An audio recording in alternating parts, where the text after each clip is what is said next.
अपने दर्शकों को भी हम पहले बता दें कि हम पहले कनिष्क जी की जो पहचान है वो सबके सामने लाना नहीं चाह रहे थे, लेकिन इन्होंने खुद ये कहा है कि ये लोगों के सामने पूरी सच्चाई बताना चाहती हैं, इसलिए हम उनको लोगों के सामने लाए हैं। लगभग अब तक आप लोगों को पता चल गया होगा कि बीते दिन जो सीधी में हुआ है पत्रकारों के साथ, जिनको फर्जी पत्रकार बता के जो कार्रवाई की गई है, वो कितनी सही है, क्या गलत है, उसके पीछे की पूरी कहानी क्या है, खुद कनिष्क जी हमको बताएंगे। कनिष्क जी, पहले हम आपसे यही जानना चाहते हैं कि हुआ क्या था, ऐसा कौन सा आपने काम किया था, कौन सी धारा लगी है, उसके बारे में पहले बताइए। जी बिल्कुल, आपको बताना चाहूंगा कि ये एक स्वतंत्र भारत की ऐसी तस्वीर आप लोगों ने देखी है जो वास्तव में दिल को झकझोर देती है। मैं खुद आम जनता और गरीबों की आवाज उठाता था, लेकिन उन आवाजों को किस तरह दबाया गया, दमन किया गया, आप सभी तरीके से समझ सकते हैं। और रही बात, मैं थोड़ा भावुक हो रहा हूं क्योंकि जो भी हुआ है वो बेहतर नहीं है, ना आम आदमी के लिए, ना एक पत्रकार के लिए, ना इस समाज के लिए, ना सरकारों के लिए, ना इस व्यवस्था के लिए। हमें ये बताइए, लोग ये जानना चाह रहे थे कि आपकी गलती क्या थी, वो गलती बताइए। मैं गलती बता रहा हूँ। गलती ये थी कि मैं पुलिस और जो स्थानीय विधायक है हमारे यहाँ के, उनके खिलाफ जो है कुछ ऐसे विशेष मुद्दे जो बड़े चैनल नहीं दिखा पाते, जो ग्राउंड रिपोर्टिंग करके मैं खबरें दिखाता हूँ।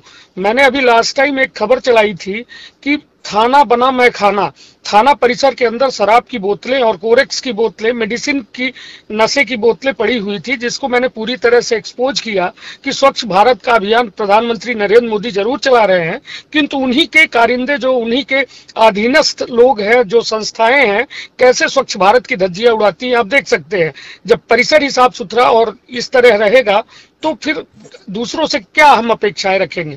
और आपको बता दूं, एक खबर मैंने अभी बीते दिन, सारा डेटा मौजूद है मेरे पास, अभी मैंने एक खबर चलाई थी कि सीधी की एक व्यवसायी की जो बाजार में दुकान है उसके आग लग गई थी। आग लगने के बाद वहां पे फायर ब्रिगेड पहुंचती है, एक फायर ब्रिगेड रहती है, 10 मिनट में पानी खत्म हो जाता है, जिससे वो पूरी दुकान, लगभग 1 करोड़ की दुकान का मटेरियल जो था पूरा जलकर खाक हो गया। सीधी विधायक पर लोगों ने आक्षेप लगाए कि ये विधायक निधि जो है पता नहीं कहां खर्च करते हैं, जरूरत सीधी को फायर ब्रिगेड की है, फायर ब्रिगेड तक की व्यवस्था नहीं है। लोगों ने मुर्दाबाद के नारे लगाए और लोगों ने ये भी कहा कि 10 कदम में विधायक का घर है, विधायक को यहाँ आना चाहिए। मैंने भी इस खबर को प्रमुखता से दिखाया था। नेगेटिव खबरें रही, कल क्या हुआ था, कल का बताइए। अब मैं बताता हूँ। 2 तारीख को एक सीधी के रंगकर्मी हैं, बड़े रंगकर्मी हैं राष्ट्रीय स्तर के, नीरज कुंदेर, उनकी गिरफ्तारी हुई।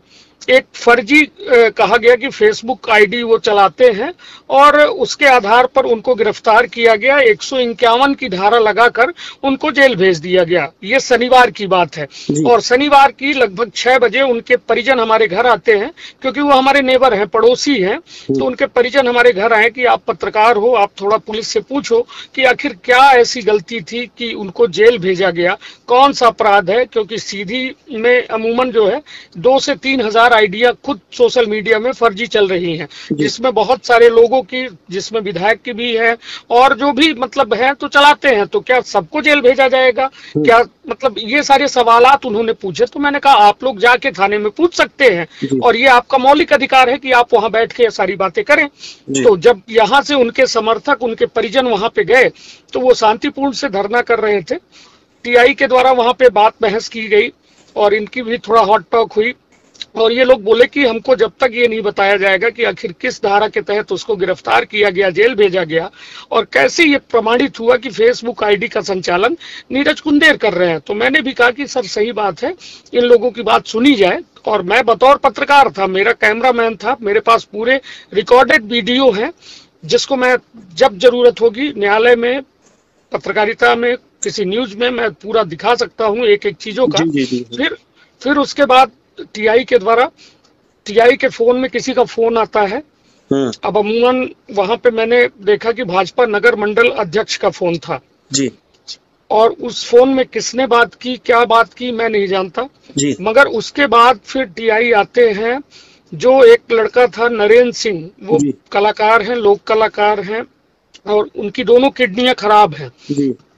आपको वो वीडियो भी मैं कहेंगे तो भेज दूंगा। तो उनको पकड़ के पहले फेंक देते हैं और फिर लाठीचार्ज शुरू हो जाता है। मैं वहीं खड़ा रहता हूँ, मुझे भी घसीट के थाने के अंदर ले जाया जाता है।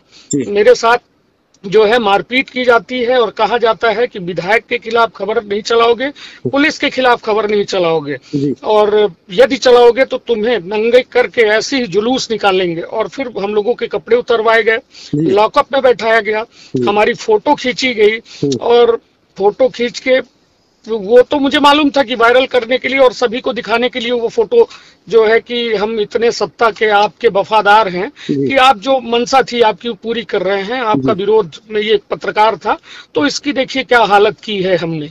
इवन अभी बहुत सारी वीडियोस भी उन लोगों के फोन में मौजूद होंगी, यदि उन थाना प्रभारी, क्योंकि वहां पे अमिलिया थाना प्रभारी अभिषेक सिंह परिहार भी आए, जमोड़ी थाना प्रभारी शेषमणि मिश्रा भी थे, और मनोज सोनी थे जो कि वर्तमान थाना प्रभारी सिटी कोतवाली थे, अमर सिंह परिहार एक यहाँ पर जो शराब का ठेका लेते हैं वो भी मौजूद थे, जो विधायक की ओर से थे। और सबके फोन यदि देखे जाए तो सबके फोन में मारपीट का भी वीडियो होगा, और जो जुलूस थाने के अंदर हम लोगों का नग्न अवस्था में निकाला गया वो भी मौजूद होगा। और आपको बता दूं कि फिर उसके बाद हमारे साथ जो मारपीट की गई और ये हम लोगों से कहा गया, तो मैंने भी कहा कि क्या मैं पत्रकारिता छोड़ दूं, तो उन्होंने कहा कि नहीं नहीं, पत्रकारिता मत छोड़ो, मगर विधायक और थाने के खिलाफ खबर नहीं चलाओगे। जी मेरे को और यदि हाँ मतलब चलाओगे तो इसी तरह तुम लोगों का जुलूस निकालेंगे, और पूरे शहर में अब जुलूस निकालेंगे। अब फिलहाल क्या एक्शन लिया है, हम आपको एक आश्वस्त करना चाहेंगे कि जितना बनेगा पूरी पत्रकारिता बरादरी आपके साथ में है, लगातार इस मांग को उठाएंगे। आप जिले स्तर पर आपने जो कुछ देखा है उस पूरे मामले को राजधानी, मुख्यमंत्री और गृह मंत्री के सामने ले जाने की जिम्मेदारी हमारी है।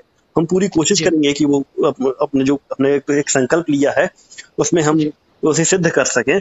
लेकिन फिलहाल आपकी अभी क्या कुछ रणनीति है, क्या इस मामले को लेकर न्यायालय में जाएंगे आप? बिल्कुल जाएंगे न्यायालय में, मैं मानवाधिकार आयोग में जाऊंगा, मेरे भी ह्यूमन राइट्स हैं, मेरे भी मानवाधिकार मूल्य हैं। और जी बिल्कुल, यहाँ कुछ मेरी मानव अधिकार के जो लगातार काम करते हैं उन लोगों से भी मेरी बात हो चुकी है। अगर मेरी फैमिली पूरी तरह से डरी हुई है कि विधायक, और अब ये पूरी खबरें जो सोशल मीडिया में चल रही हैं, इसके आने के बाद वो मेरे ऊपर कुछ भी लगा सकते हैं, कोई भी अपराध कायम कर सकते हैं, मेरे ऊपर प्राण घातक हमला हो सकता है, मेरे परिवार को नुकसान पहुंच सकता है। मैं खुद भी डरा हुआ हूं, जिस वजह से 3 दिन से कोई खबर मैं नहीं चला पा रहा हूं। नहीं, और खबर जब एकता मिल जाती है तो बहुत सी जो गलत है उसको झुकना ही पड़ता है। जब कई लोगों का बल मिल जाता है आपको, तो हमारी कोशिश यही है कि ज्यादा से ज्यादा लोगों को आपके सपोर्ट में खड़ा कर सकें। और जो दूसरा पक्ष है उससे हमने जानने की कोशिश की थी, बात करने की कोशिश की थी, लेकिन कुछ निकलकर सामने नहीं आ रहा है। हालांकि मंच दोनों के लिए खुला हुआ है, लेकिन अब इंतजार है फिलहाल कि सामने वाले की तरफ से क्या कुछ निकल कर आता है। लेकिन जो हुआ है उसे किसी भी स्थिति में सही करार नहीं दे सकते। कल आपके साथ जो हुआ है और कल से लगातार जो आपकी फोटो वायरल हुई, आपके साथ मारपीट हुई, बिल्कुल गलत है। हम इसके खिलाफ खड़े हुए हैं और पूरी कोशिश रहेगी कि इसे जिम्मेदारों के सामने ले जाया जा सके और संबंधित लोगों को सजा दिलवाई जाए।